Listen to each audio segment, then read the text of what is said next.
آپ صلی اللہ علیہ وسلم کی ارشاد پر عمل کرنے سے برکت ہی برکت ہے. آپ صلی اللہ علیہ وسلم کی ہدایت پر عمل کرنے سے فائدہ ہی فائدہ ہے. اس کے خلاف کرنے میں نقصان ہی نقصان ہے. آپ نے فرمایا اچھا نام رکھو. آپ نے فرمایا اسم کا اثر مسمى پر پڑتا ہے، نام کا اثر اس کی ذات پر پڑتا ہے. جیسا آپ نام رکھیں گے ایسے ہی اس کے ذات سے اثرات مرتب ہوں گے. آپ علیہ السلام کی خدمت میں ایک صحابی آئے اور آنے کے بعد کہا یا رسول اللہ میرا زخم نہیں بھرتا، میں بہت پریشان ہوں، میرا زخم ٹھیک نہیں ہوتا. اللہ کے رسول نے پوچھا آپ کا نام کیا ہے؟ کہا میرا نام کلیم ہے. اللہ کے رسول صلی اللہ علیہ وسلم نے فوراً نام بدل کر کے فرمایا آج سے تمہارا نام سلیم ہے. چلے گئے. ایک ہفتے کے بعد وہ صحابی آئے، ان کا زخم ٹھیک ہو گیا تھا. انہوں نے کہا یا رسول اللہ میرا زخم تو ٹھیک ہو گیا ہے لیکن کیسے ہوا ٹھیک؟ آپ نے تو کوئی دوا مجھے تجویز کر کے نہیں دی، نہ میں نے کوئی دوا استعمال کی ہے، میرا زخم کیسے ٹھیک ہو گیا؟ آپ صلی اللہ علیہ وسلم نے فرمایا تیرا نام کریم تھا. کریم کے معنی زخمی کے ہیں. اس نام کا اثر یہ تھا تو زخمی ہو رہا تھا اور تیرا زخم بھر نہیں رہا تھا. سلیم کے معنی سلامتی کے ہیں، پریشانی سے حفاظت کے ہیں. جب میں نے تیرا نام سلیم رکھ دیا تو اللہ تعالیٰ نے اس نام کی برکت سے تیرے ذات سے سلامتی کو مقرر کر دیا تیری ذات میں اور پریشانی سے تیری حفاظت ہو گئی. نام کا اثر ذات پر پڑتا ہے. اس لیے فرمایا بھائیو نام رکھو اچھا. اللہ کے رسول نے فرمایا اچھے نام وہ ہیں جو اللہ کے نام کے ساتھ اللہ کی صفات کے ساتھ نام جڑے ہوئے ہوں. مثلا عبد السبحان، عبد الجبار، عبد الستار، عبد الغفار، عبد الاحد، عبد الصمد، یہ سب کے ساتھ نام اچھے نام ہیں. سب سے اچھے نام آپ صلی اللہ علیہ وسلم نے فرمایا وہ نام ہے جو اللہ کے نام کے ساتھ. اس لیے کہ اللہ کی ذات بہت بابرکت ہے، اللہ کے نام بھی بابرکت ہے. قرآن کریم کہتا ہے تبارک اسم ربک، تیرے پروردگار کے نام بڑے بابرکت ہیں. اللہ کے نام بڑے بابرکت ہیں. بابرکت نام کا اثر ذات پر پڑتا ہے اور اس کی ذات سے برکت والی چیزیں ظاہر ہوتی ہیں. اچھے نام رکھیں گے اس کے اچھے کام ظاہر ہوں گے، خراب نام رکھیں گے اس کے خراب کام اور اثرات نمایاں ہوں گے. اس لیے اچھے نام رکھنا چاہیے. حضرت سیدنا عمر فاروق رضی اللہ تعالیٰ عنہ کی عدالت میں ایک مقدمہ آیا.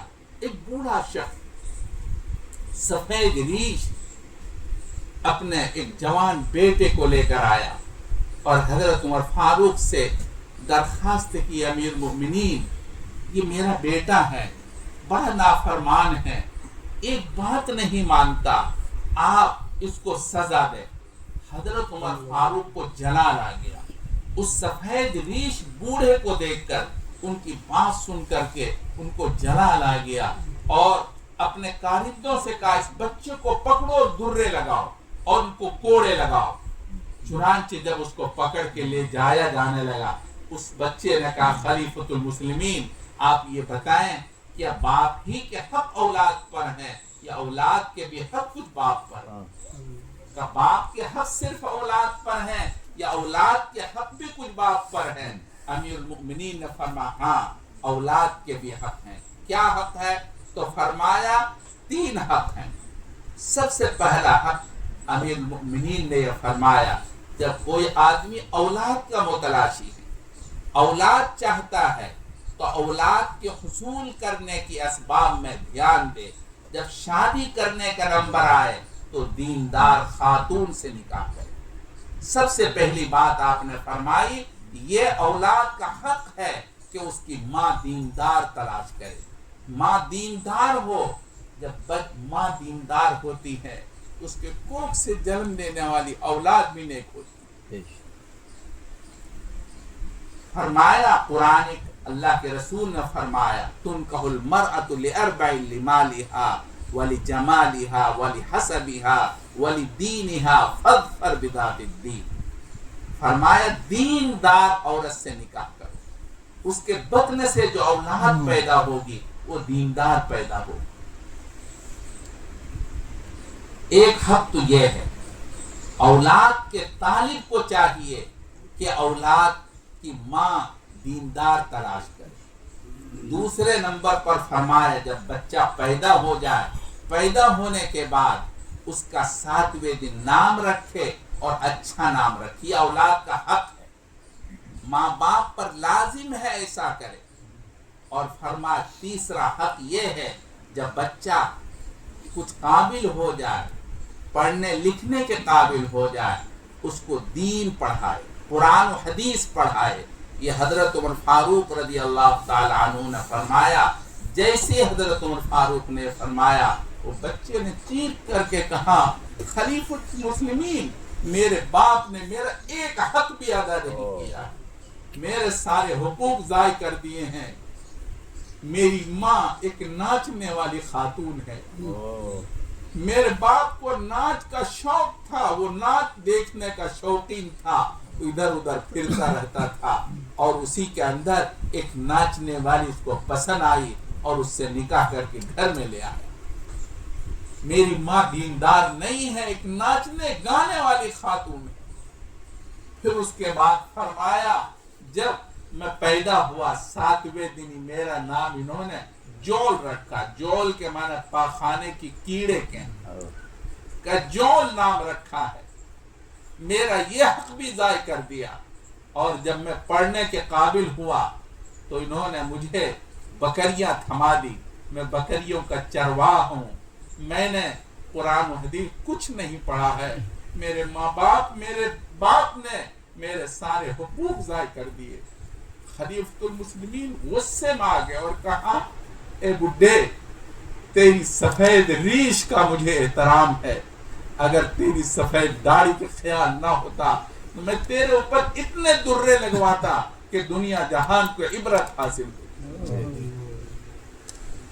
میں عرض یہ کر رہا تھا آپ صلی اللہ علیہ وسلم کی بات پر عمل کرنا. ابھی حضرت والا فرما رہے تھے مختصر طور پر یہ جو گناہ ظاہر میں نہیں ہوتا، ہمارے چہرے سے داڑھی یوں ہی نہیں اترتی.